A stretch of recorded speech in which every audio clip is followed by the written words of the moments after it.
Бул Бишкектин центрі жанагы жаңы автобус бекет деп. Ошон үчүн ушул жанагы кире бериштен баштап мына жерге чейин сплошной 3-чү квартал асфальт болот. Жана биздин могу яма жөнүндө сөз болуп атат да. Бул яма жөнүндө сөз болгонубуз бул мындай. Камераңыз иштейби? Ооба. Күнүнө канча автоунаа келип кетип чыгат? Сиздердин жылдык бюджет канча? Бир жылдык бюджетибиз 100 миллион тегерекеси болду. 92 миллион болгон 23-жылы. Мисалы бул жактан азыр эле посттон сурадык. Бир күндө болжол түрдө 1,5 миң автоунаа кирип чыгат экен. Баягы бир эле транспорттон түшкөн каражатмы, ижарадан түшкөн каражат бар? Ижарадан түшкөн каражаттар бар. Ал тиги караганда бияк салмактуураак болуш керек да. Жок. Могу экинчи кабаттар жабык экен азыр. Экинчи кабат жабык турганы мындай.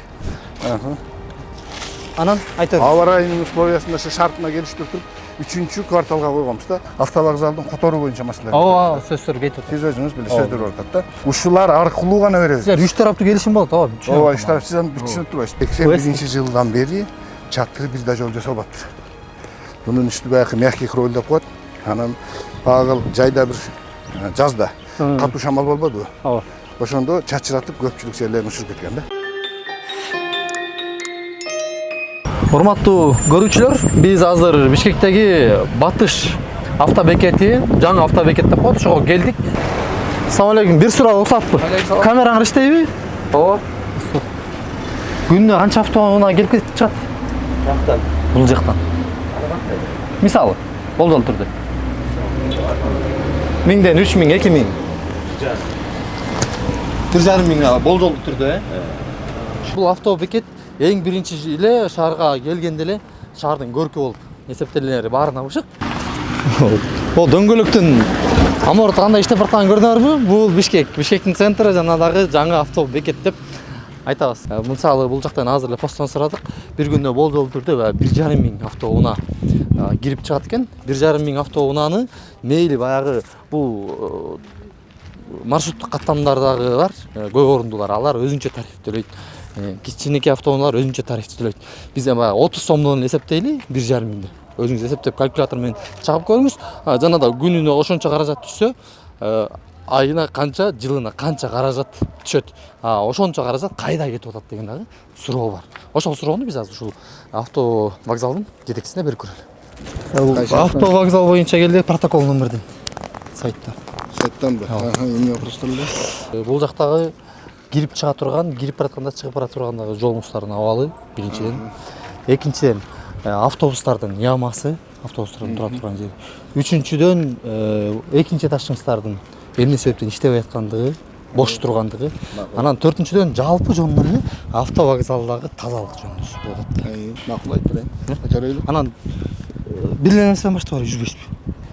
Арка өскө жанагы автобустардын ямасын өтүп ошол жактан баштайбы? Мен айтып түшүндүрүп берейин.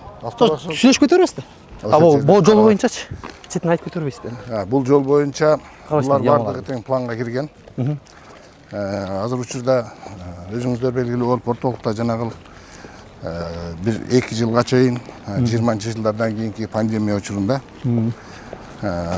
автовокзал такыр практически токтоп калган да. Себеп дегенде транспорт токтогон. Транспорт токтогон да. Негизги киреше берип аткан жер бул биздики, бул жанагы эл аралык каттамдар да. Эл аралык каттамдар 2 жылга чейин токтоп, азыркыга чейин ошо эми азыр жандандырып атабыз да. Бул ушул мезгилде токтоп калган. Ошол кирешенин негизги нерсесинен бул жер туруп калган да. Анан азыр уже оңдоп түзөө иштерин бүт баарын баштадык. Мен ал декабрь айынан баштап келгенмин да бул жака. Быйыл 2024 23 аягыбы? 23 аягы декабрда келгенбиз. Анан азыр эң эле биринчи биз келгенден баштап эң биринчи эле жумушубуз автовокзалдын чатырын жаптык да. Бул чатырда каралбаган себептүү чатырынан суу агып аткан да. Ушул агып аткандыгына байланыштуу биз чатырын жасап бүттүк. Буга чейин да ушундай журналисттер келип үстүнө чейин чыгып баарын карап кетишкен. Себеп дегенде автовокзал 81-жылы курулган. Ооба. 81-жылдан бери чатыр бир да жол жасалбаптыр. Жазда катуу шамал болбоду. Ошондо чачыратып көпчүлүк жерлерин учуруп кеткен да. Анан учуруп кеткендигине байланыштуу суу өтүп баштаган. Качан бүттүңүз эми муну жасап? Муну жасап бүткөнүбүзгө мына июндун башында бүттүк. Толук түрдө бүттүк. Биз неме менен жасайбыз деп туруп. Техосмотр бияктан. Техосмотр мына жерде. Бул жерде азыр баягындай неме эмес. Мына бул специальный өзүнчө неме курулган. Мындай стенд коюлган да. Стендтен текшерилет азыр учурда. Ооба. Анан айдоочулар эгер кээ бир учурда өздөрү сураныш менен неме жасап ала турган болсо көрдүңүздөр да барын тең, Ооба. дей турган болсо мына жерге койгонбуз. Жүрүңүздөр азыр көрсөтүп берейин. Карап алам дей турган болсо. Мына жерде мына механиктердин уруксаты менен бул жерге чыгып туруп, ушул жерден карап туруп, текшерип, неметип жасап алган кап. Эми бул негизи мындай да. Транспортный средство, мына автобустар. Рейс алдында автобазалардын өзүнөн толук түрдө механиктерден өтүп келишет. Ооба. Бизде предрейсой деп коет да. Ошон үчүн стендтен карайбыз, анан бул жерден текшерип туруп, булар кыла туруп кетирет да. Бул ушул. Сиз айтып аткан яма. Ал жаңы смета биздин орун басар айтты да, смета түзүп атабыз деген же ушакка чейин келеби жасалыпмы? Бу жерге чейин келет. Анан мына бул кире беришти, биз экинчи этап менен. Эми бизде баягы каражат бардыгы неме болгондугуна байланыштуу. Мына жерден азыр кече эле эсептептик. 1,5 миң квадрат метр ошо кире бериш, западный кире бериште мына жерге чейин болот. Буну болсо азыр деген жанагы конкурска берип атабыз. Бул жер биз конкурс менен мамлекеттик ишкана болгондуктан биз прямой жасай албайбыз. Анан азыр ошол конкурс менен конкурс кылабыз, мониторинг өткөрөбүз. Ошол менен биз буну деген жылдын башында эле 3-чү кварталга койгонбуз. Сөйткөндө 1-2 кварталга эч качан кое албайт экенбиз, асфальт үйрөнү. Биз деген мына күн жылып азыр благоприятный учур эми келди да. Ошон үчүн ушул жанагы кире бериштен баштап мына жерге чейин сплошной 3-чү квартал асфальт болот. А бул автовокзалдын ичиненчи автобусный полоса, автоунаалардын тура турган чийиндери, мен бир дагы мындай чийин көрбөйсүм деген көрүш үчүн ошо биз биринчи сплошной асфальт жасап туруп, анан чийин кылыш керек да. Ошон үчүн бул жерде негизинен основной жанагындай немелер берилген. Мына автобустардын рейске каттама кетип аткан чоң автобус үчүн өзүңүздөр көрдүңүздөр, эки жактан шлагбаум менен тосулуп туруп, уруксат менен кирип туруп жабылып турат да бул жерденчи. Мына ушул нерсе. Анан мына бул жерде бүт жеңил автоунаалар. Анан ошол ичинде грузопассажирский деп коет, эми жүк менен кошо 7 орунга чейинки мына немелер каттайт да, алат. Бул жерге биз жанакы Ош базарынын Ош базар тиги Кудай бергендегилер. Кудай бергенди толук түрдө автовокзалдын ичине киргизгендигине байланыштуу. Мына бул жер башта неме жок болчу, асфальт. Биз ушул жерди толук түрдө асфальттаганбыз. Бул күздө болду. Ошол киргизип баштаганда эле биз ушул жерди асфальттап, мына жерди толук түрдө бүтүрдүк да. Бул жерди бүтүрдүк. Сиздин канча кызматкериңиз бар? Биздин өзүбүздө шпрут тазалоочулар менен бириктиргенде бүт баары менен бириктирип 70 кызматкер. Мен келгеним 2,5 саат, 3 сааттан ашып 3 сааттай болуп калды. Бирок тиги силердин бөлмө дагы баягы код менен турбайбы? Аякта бегикенде эле чыгып артка качып басканбыз да. Болгону биз бир эле кызматкерди көрдүк. Пост акчасын отурганчы. Ата башка бир да кызматкерге көргөн жок. Кызматкерлердин бар ичинде мен кассанын ичинде баардан кассалар бар да бизде. Бизде касса Жобая сыртты караган деген. Сыртты караган деген. Ооба. Бизде мындай да. Круглосуточный иштейт. Ошол сыяктуу смендешип. Суббота воскресенье деген жок. Ошондой смен менен келип иштейт. Ооба, туура. Бирок сыртты караганчы. Сыртты карагандар азыр сыхат учурда неметкен жок, эртелге сүрүштү. Эртең менен сыртты карап шипрут тазалоочулар саат 5те келет. 4:30-5те келет. А кечки мына транспорт раздайт да. Булар келгичек тиш бираттагы азыр кечки 8ден 12ге чейин аздаганда да. Коопсуздук боюнча канча камераңыз бар? 48 камера бар ушурда. 48 камераңыз бар. Ошол ушурда 48 камера да бар. Анан кийин безопасный город деп МВДнын немеси бар эмеспи? Ошол ушул жерде арт жакта да турат. Алар да сөзсүздө коюлган да. Жана биздин могу яма жөнүндө сөз болуп атат да. Бул яма жөнүндө сөз болгонуңуз бул мындай. Бул жердеги эчтини пайдаланылбай эле турган жер болчу. Бул жерди себептегенде, анан азыр биз мынаны ушу чоң автобустун айдоочуларына мына жерде азыр арендага берүү маселесин карап атабыз да. Булар менен келишим түзүп туруп, мыналарды полностью ошол жана частный немеге берип туруп, булар көрдүңүзбү? Жаап туруп, ушул жерди карап, бүт баарын караганга, ушул жерге ошолго неме жасап атабыз. Буга келишимди уже түзүп карап атабыз, келишим түзөбүз, бүт баары каралат. Бул астында турганычы? Тура элеби? Бул эми азыр бош туруп, буга чейин азыр ошол ташты, бул жерде таш эмес, совсем эле эч нерсе жок болчу. Буга чейинчи жөн эле уңкул-чуңкул болуп турган экен. Мынаны жакындап келип түздөдүк. Азыр үстүнө неме жасап туруп, мына шагыл менен түздөтүп атабыз. Ушуларга автобус койгонго түздөлүп атат. Жаңыдан түздөлүп атат. Силер кылдыңарбы же айдоочулар кылды өздөрү? Жок, жана неме көрүп атпайбызбы? Ижара көрүп атпайбызбы? Ижарачыларга келишим түзүп туруп, ижаралаш жасап атат да бул жерде. Ошондо өздөрү жасайбы буну? Өздөрү жасап атышат. Ошолордун эсебинен жасап атышат да. Түшүнүктүү. Себеп дегенде bunun bari teң эле неме да. Сиздердин жылдык бюджет канча? Бир жылдык бюджетибиз 100 миллион тегеге болду. 92 миллион болгон 23-жылы. 23-жылы, Карыз жок. Жок, карыз жок. Карыз жок чыктык, себеп дегенде ага чейинки такыр эле жок болуп калган да. Анан кийин Сиз канча бюджет менен кабыл алдыңыздар биякта? Өткөр алдыңыз беле? Биз 23-жылкы бюджет менен алгам 100 миллион менен алгам.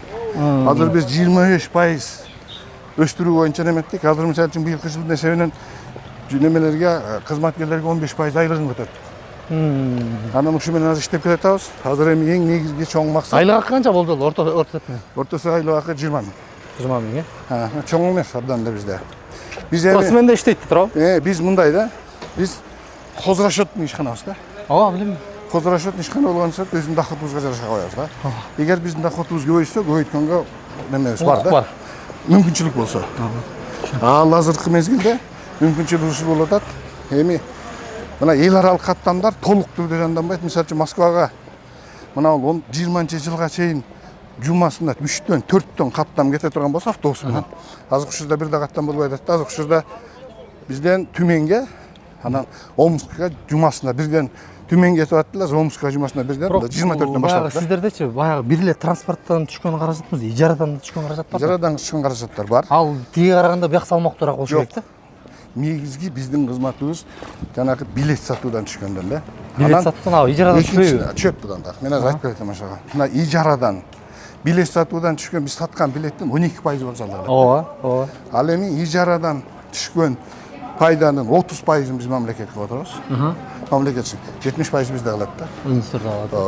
Ооба. О жылдык ижарадан канча чөткөн болжолду? Биз ошол жанагы 100 миллион деп атпайбызбы? Ошонун 40% ишеден чыгат. Ушуну ишеден чөт. 60% немеден чыгат да. 5-тен чыгат. Мына азыр ушулар менен келатабыз, азыр бөлүп мына немелерди карап.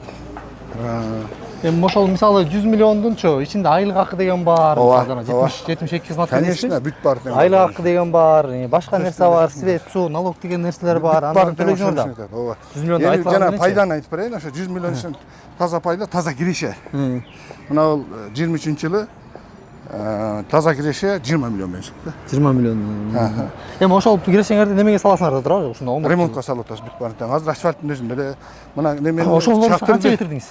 Чатырды оңдоп түзөө үчүн азыркы учурда чатырдын өзүнө 2,5 миллион кетти. 2,5 миллион кетти. Мына залдын ичиндеги оңдоп түзөлөр бар. Анан эми бизде негизги чоң нерсебиз азыр ушул асфальт маселеси турат да. Ошондо маселеси мисалы быйылкы баягы пайданы айтпай эле коелу, эсептөй эле коелу. Быйыл пайда толук чыгарды. Быйылкы пайданы эмки жыл 24-жылкы пайданы биз мына 20 миллион деп айтпадык, 23-жылкы. Биз дагы 15%га план боюнча 15%га көп алабыз деп. Жок, баягы 20 миллиончу макул, биягы 35 миллион боло турган болсо 2024, 2023-төгү 20 миллион менен сиз автобекеттин тегерек четин ушул жыл жаза алсаңыз болот экен да толук. Толук түрдө жасаганга деп мен айта албайм. Колдон биринчи талап кылып турган нерсе. Себеп дегенде экинчи мындай маселе бар да. Биз мына ушул жылдын ичинен эң чоң болгон эме онлайн продажаны киргиздик. Ооба, окудум деп. Окудуңузбу? Бул дагы онлайн продажанын өзү дагы бул чоң бекет каражат, бекет кейжиден чоң нерсе. Азыр билесиз, азыр программисттер менен иштешип, биздики биринчи максат ушу болчу да. Биз онлайн продажаны ишке ашырдык азыр.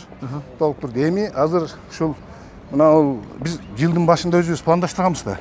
Анан мына ошо погодный условияга, мына аба ырайынын условиясына деп туруп, немесине анан айтыңыз. Аба ырайынын условиясына шартына келиштирип туруп, 3-кварталга койгонбуз да. 3-кварталда жанагы жерлердин баарын жасаганга аракет кылабыз да. Ошондо эми 3-кварталыңыз баягы элдерге жалпак тил менен кайсы айлар болуп калат эми? Июль, август, сентябрь айы. Себеп дегенде бул ушул негизги жасала турган нерсе ушулар. Анан ички неме оңдоп түзөөлөр да сөзсүз түрдө бар. Ички деген достордун баарын жасайбыз ушуларды. Жана каражатыбыздын жетишинче сиз айткандай мүмкүнчүлүктүн болушунча ремонтту оңдоп түзөөлөр. Могу экинчи кабаттар жабык экен азыр. Экинчи кабат жабык турганы мындай. Экинчи кабат. Балким баягы эл каттоого берип салсаңар бир райондун жүгүн жеңилдетип калат эле дегенми? Өзүм колдонбогон. Эл каттоого жанагы сон неме дегендерге баарын азырынча биз сунуш берип атабыз. Бизде бир чоң маселе мындай маселе бар да. Өзүңүз белгилүү болгондой, акыркы мезгилдерде автовокзалдын которуу боюнча маселелер. Ооба, сөздөр кетип атат. Сиз өзүңүз билесиз, сөздөр бар атат да. Сөздөр мэрия тарабынан даже эскиздер түзүлүп туруп, жерлер каралган. Мына ушуга байланыштуу азыркы учурда жанагы биз мамлекеттик ишкана болгондугуна байланыштуу аукцион аркылуу бар. Биз мындан да өзүбүз бербейбиз. Ооба. Биз муну жанагы гауги деп коебуз. Эме ошол башта Фугей жанагы космоста. Ушулар аркылуу гана беребиз. Силер 3 тараптуу келишим болот, ооба. Ооба, 3 тарап, сиз аны түшүнүп турбайсызбы? Биз ошол 3 тараптуу келишимде аукцион өткөндө 3 жылга деп туруп бериш керек болчу да. Азыркы учурда биз аукционго бергенбиз. Катышуучулар жок болуп атат. Келгендин баары тең эле. Бул жак которулуп кетсе күйүп калам. Которулуп кетсе эмне кылам деген маселе боюнча. Түшүндүм. Ошол боюнча азырынча биз немеге бергенбиз, келгенге биз бүт баарына. Паспорт стол деген бар, жана башка. Ага чейин дагы биз жанагы башка чет элдик фирмаларга да кайрылганбыз да.